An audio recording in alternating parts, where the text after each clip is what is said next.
पिकलेली केळी 40 रुपये डझन. तेच कच्ची केळी 80 रुपये किलो. आणि अर्ध्या किलोमध्ये मोजून फक्त 5 केळं येतात.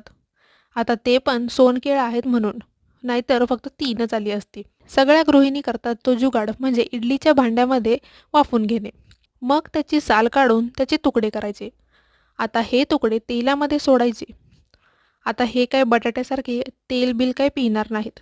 छान बाहेरून तळले की त्यांना लहान मुलासारखं बसवायचं आणि काही चूक झाल्यावर त्यांना कसा आपण धपाटा घालतो तसा वरून याला धपाटा घालून चपटं करायचं. मग त्यांना बटर पेपरवर बसवून 2-2 थेंब तेलाचे सोडायचे. मग 15 मिनटं मस्त असा कुरकुरीत होईपर्यंत वीज भट्टीमध्ये भाजून काढायचे. मग बाहेर काढून त्यांच्या अंगावर थोडे मसाले फिरवायचे आणि लिंबू पिळला तरी चालेल. झाले तुमचे बनाना टोक तयार, ज्याची चव जिभेवर रेंगाळत राहील आणि तुम्ही म्हणाल, अगदी